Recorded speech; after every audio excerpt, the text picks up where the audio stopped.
Il me transporta en esprit sur une grande et haute montagne. Apocalypse 21:10. Tout d'abord, Jean fut transporté sur cette haute montagne afin qu'il voie. Le principe qui nous est montré, c'est que la vision est liée à une position. Il n'eut pas à gravir cette montagne, mais il y fut transporté. Ceci parle de notre position céleste en Christ. Ce n'est donc pas une position que nous avons à conquérir, mais en Christ, elle nous est acquise, et nous avons à l'occuper par la foi. Il nous a ressuscités ensemble et nous a fait asseoir ensemble dans les lieux célestes en Jésus-Christ, Ephésiens 2:6. Ainsi, par la résurrection, nous avons reçu une nouvelle vie et par l'ascension, une nouvelle position spirituelle.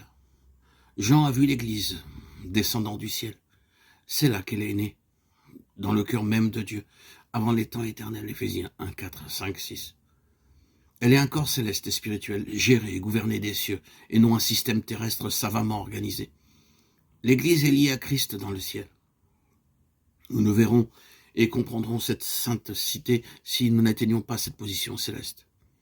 La loi qui gouverne la vision céleste est liée à deux choses fondamentales. La seigneurie incontestée de Christ, Colossiens 1:18. La croix de Christ en tant que principe de vie vécu intérieurement. Nous l'appelons tous Seigneur dès notre nouvelle naissance. Nous lui donnons ce titre. Mais il ne l'est que nominalement.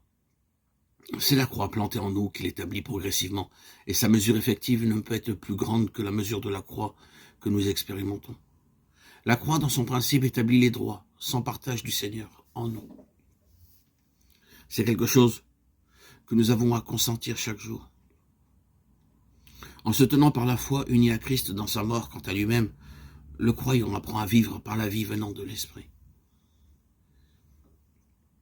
La croix vécue dans son principe produit par la discipline et la révélation du Saint-Esprit, la séparation par laquelle nous faisons l'expérience de notre union céleste avec Christ, ressuscité et glorifié. C'est alors que la position est expérimentalement non seulement une vérité, mais une réalité vivante qui produit un changement profond dans le croyant. Ce n'est que lorsque cette union céleste et cette position sont effectives que Christ entre dans son héritage qu'il possède en ceux qu'il a rachetés par son propre sang. La vie divine est la mesure absolue de Dieu. Celui qui me parlait avait pour mesure un roseau d'or, afin de mesurer la ville, ses portes et sa muraille. Apocalypse 21:15. Que représente ce roseau d'or? Par définition, une mesure sert à évaluer une grandeur par rapport à une autre, de même espèce prise pour unité. Ainsi, l'unité de mesure de Dieu, c'est l'or pur de la nature de Dieu, qui se définit en termes de pureté et de transparence. Nous avons dit précédemment que lorsque le but sera atteint, nous serons une expression parfaite de la nature de Dieu. Les dimensions de cette ville sont immenses, 2000 stades. Que veulent nous dire les mesures impressionnantes de cette ville d'or pur? L'or, c'est la nature divine, et le trait le plus grand de la nature divine, c'est l'amour. L'amour divin est à la base de la création de la venue de Dieu en Christ pour souffrir et mourir à notre place sur la croix. Il est l'explication de la croix. Et la résurrection est de la venue du Saint-Esprit. Dieu, en venant en nous par sa vie bénie, nous a fait don de son amour. La forme carrée de cette immensité dépeint l'amour infini de Dieu. Et comme Paul l'exprime si merveilleusement, par le témoignage qu'il rend de sa propre expérience, qu'il m'a aimé et qu'il s'est livré lui-même pour moi. Galates 2:20. Aussi priait-il pour que l'Église soit fondée et enracinée dans l'amour, en sorte qu'elle puisse comprendre, avec tous les saints, quelle est la largeur, la longueur, la profondeur et la hauteur de l'amour de Dieu qui surpasse toute connaissance et compréhension.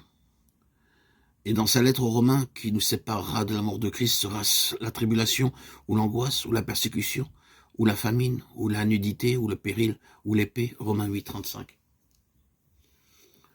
Si nous savons une poussière de cela, alors sachons qu'à travers toutes ces épreuves, nous connaîtrons une mesure plus élevée de son amour.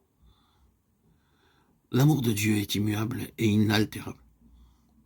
Nous pouvons nous égarer, nous éloigner, à quel que puisse être l'état délabré de notre vie spirituelle. Dieu veut toujours nous ramener à lui, nous pardonner, nous restaurer et répandre dans notre cœur le baume de la douceur, de la bonté de son amour. Nous ne pouvons comprendre pourquoi Dieu nous a aimés. Nous ne pouvons donner aucune réponse, sinon que tout est grâce, car il n'y a rien qui soit désirable en nous. La nature qui nous habite lui est opposée. Qui que nous soyons, son amour est invariablement le même pour tous. Dieu est juste, riche ou pauvre, insensé ou intelligent, c'est le même amour pour tous.